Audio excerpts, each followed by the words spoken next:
Hello students, आज मैं आप लोगों को एक टॉपिक कराने जा रहा हूं। क्लास 10th के अंदर क्वाड्रेटिक इक्वेशन चैप्टर के अंदर एक टॉपिक है ये कि अगर किसी क्वाड्रेटिक इक्वेशन के आपको रूट्स का नेचर पता है कि उसके रूट्स रियल हैं या उसके रूट्स नॉट रियल हैं या इक्वल हैं या डिस्टिंक्ट हैं, और फिर उसमें कोई कांस्टेंट आपको दे रखा है के या पी या कोई भी कांस्टेंट, और उस कांस्टेंट की वैल्यू आपको फाइंड आउट करनी है। तो पहले क्वेश्चन देखते हैं क्वेश्चन किस तरीके से आता है। क्वेश्चन ऐसा आता है, फाइंड के for which the following equations has, दो क्वेश्चन दे रखे हैं मैंने इसमें। फर्स्ट एक क्वाड्रेटिक इक्वेशन है 4x² plus kx plus 5 equal to 0 और इसके रूट्स हैं इक्वल।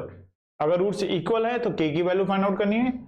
सेकंड क्वेश्चन है कि 3kx² माइनस 3x माइनस 1 और इसके रूट्स अगर रियल हैं तो k की वैल्यू हमें फाइंड आउट करनी है। तो दोनों कंडीशन में हमें k की वैल्यू फाइंड आउट करनी है।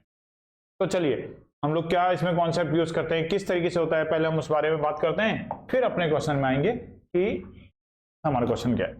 तो देखो बेटा, अगर कोई भी क्वाड्रेटिक इक्वेशन आपके पास हो, जैसे कोई क्वाड्रेटिक इक्वेशन आपके पास है ax² plus bx plus c equal to 0, तो इसके रूट्स का नेचर पता करने के लिए सबसे पहले हम क्या फाइंड आउट करते हैं, डिस्क्रिमिनेंट।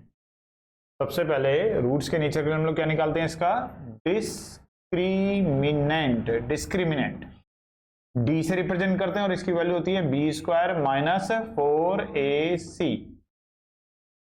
ठीक है, अब डिस्क्रिमिनेंट की वैल्यू से हमें उसके नेचर का पता चल जाता है, लेकिन जब हमें कांस्टेंट की वैल्यू फाइंड आउट करनी हो तो हमें डी की वैल्यू पता रहेगी और कांस्टेंट की वैल्यू फाइंड आउट करनी। क्या मतलब पता रहेगी, जैसे अगर उसने बोला कि रूट्स जो हैं वो रियल हैं एंड इक्वल हैं, तो जब रूट्स रियल और इक्वल होते हैं तो हम लेते हैं d इक्वल टू कितना, 0। या मैं इसकी एक टेबल टाइप की बना देता हूं, आपको समझने में ज्यादा आसानी रहेगी। अगर रूट्स रियल और इक्वल होते हैं तो d की जो वैल्यू होती है वो होती है 0 के इक्वल। दूसरा पॉइंट बनाते हैं, अगर रूट्स हैं रियल एंड डिस्टिंक्ट, डिस्टिंक्ट मतलब अनइक्वल, आप डिस्टिंक्ट बोल सकते हैं या डिस्टिंक्ट को आप अनइक्वल भी बोल सकते हैं, मतलब रूट्स इक्वल नहीं है कहने का मतलब। तो उस केस में डी की वैल्यू जो होती है वो ग्रेटर देन 0 होती है।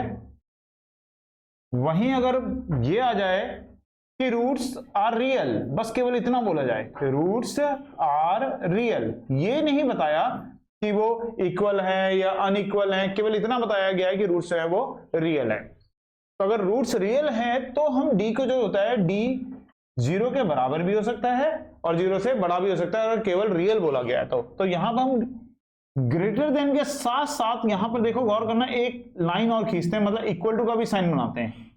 इस वाले साइन को पढ़ते हैं डी ग्रेटर देन 0, इस वाले साइन को पढ़ते हैं D greater than equal to 0, मतलब ग्रेटर देन भी हो सकता है या इक्वल टू भी हो सकता है। तो इस चीज का ध्यान रखना, रियल एंड इक्वल बोला है तो equal to 0, real and distinct बोला है तो ग्रेटर देन 0, केवल रियल बोला है तो ग्रेटर देन इक्वल टू 0। और वहीं कभी कभी ऐसा भी आ जाता है कि वो तुम्हें ऐसे बोलेगा कि रूट्स रियल ही नहीं है, नॉट रियल है। अगर कभी ऐसा दे दिया गया कि k की वैल्यू फाइंड आउट करो when roots are not real, कि रूट्स रियल ही नहीं है, तो जब रूट्स रियल नहीं होते हैं उस केस में जो d होता है वो हो जाता है लेस देन 0, d नेगेटिव हो जाता है। उस केस में d जो होता है वो 0 से छोटा होता है।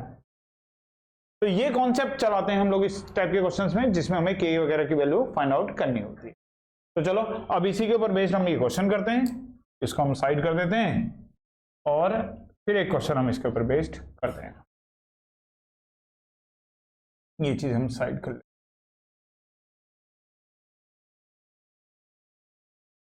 तो चलो क्वेश्चन हमारे पास था कि find the value of k for which the following equations, और दो इक्वेशन दे रखी हैं। फर्स्ट इक्वेशन के रूट्स जो है वो रियल हैं, इक्वल है। फर्स्ट इक्वेशन के रूट्स इक्वल है, तो सबसे पहले तो d निकालना पड़ेगा, चाहे वो रियल हो, इक्वल हो, नॉट इक्वल हो, कुछ भी हो, सबसे पहले d निकालना पड़ेगा।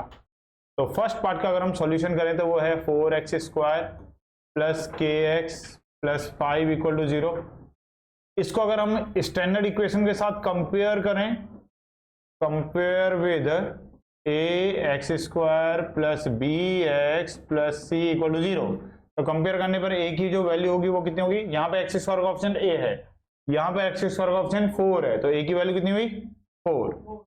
यहाँ पे x का ऑप्शन b है, यहाँ पर x का ऑप्शन k है, तो b की वैल्यू कितनी हुई k। यहाँ पे कांस्टेंट टर्म कौन है 5, यहाँ पे कांस्टेंट टर्म कौन है c, तो c की वैल्यू कितनी हो गई 5। अब डिस्क्रिमिनेंट हम इसका निकालेंगे, वो होता है b स्क्वायर माइनस 4ac। तो b की वैल्यू पुट करो, k स्क्वायर हो जाएगा, 4 मल्टीप्लाई a की वैल्यू पुट करोगे तो 4 और c की वैल्यू पुट करोगे तो 5, तो k स्क्वायर माइनस 80 इसको मल्टीप्लाई करके आ जाएगा। और क्वेश्चन की कंडीशन ये थी कि इनके रूट्स जो है वो कैसे हैं इक्वल। तो अगर रूट्स इक्वल हैं तो हम लिखेंगे यहाँ पे फॉर इक्वल रूट्स। तो जब रूट्स इक्वल होते हैं तो d roots are real and equal हो तो d इक्वल टू 0, तो d इक्वल टू हम लेंगे 0। तो d की वैल्यू आई है k square minus 80 equal to 0, तो k स्क्वायर इक्वल टू 80। और यहां से अगर हम k स्क्वायर k की वैल्यू निकालें तो अंडर रूट करेंगे, और अंडर रूट करेंगे तो प्लस माइनस भी आएगा, प्लस माइनस अंडर रूट 80। इसको प्राइम फैक्टराइज कर लो तो ये आएगा 2 मल्टीप्लाई 2 मल्टीप्लाई 2 मल्टीप्लाई 2 मल्टीप्लाई 5। ये पेयर बन गए, तो जो पेयर बनेंगे वो बाहर आएंगे, एक 2 इस पेयर में से आ जाएगा, एक 2 इस पेयर में से आ जाएगा, रूट के अंदर आ जाएगा बस केवल 5। तो k की वैल्यू हो गई प्लस माइनस 4 अंडर रूट 5। तो ये जो k की वैल्यू है ये हमारा आंसर है फर्स्ट पार्ट का। और सेकंड पार्ट में आते हैं। सेकंड पार्ट जो है वो क्वेश्चन था, क्वाड्रेटिक जो थी वो दे रखी थी हम लोग को 3k x square minus 3x minus 1 equal to 0, और इसके रूट्स बता रखे हैं आपको, कैसे रूट्स हैं इसके, रियल रूट्स। और रियल रूट्स की कंडीशन ये है, देखो थर्ड नंबर पे, रियल रूट्स जब होता है तब d क्या लेते हैं, ग्रेटर देन और इक्वल टू 0, मतलब ग्रेटर देन भी 0 भी हो सकता है या इक्वल टू 0 भी हो सकता है अगर रूट्स उसके रियल हैं। तो चलो सेम बिल्कुल इसी पैटर्न में करते हैं एक और क्वेश्चन। सबसे पहले अपनी इक्वेशन को स्टैंडर्ड इक्वेशन के साथ कंपेयर करेंगे। तो कंपेयर कर रहे हैं a x square plus b x plus c equal to 0 के साथ। तो यहां से हमें जो a की वैल्यू मिलेगी वो मिलेगी, एक्स स्क्वायर का ऑप्शन a है, यहाँ एक्स स्क्वायर का ऑप्शन 3k है, तो 3k जो हो गया वो तो a के इक्वल हो गया, a की वैल्यू हो गई 3k। इसी तरीके से फिर अब b की वैल्यू लेते हैं, यहाँ x का ऑप्शन है b, यहाँ x का ऑप्शन है -3, तो b की वैल्यू हो गई -3। यहाँ कांस्टेंट नंबर है c, यहाँ है -1, तो c की वैल्यू हो गई -1। अब d निकालेंगे तो d इक्वल होता है b स्क्वायर माइनस 4ac।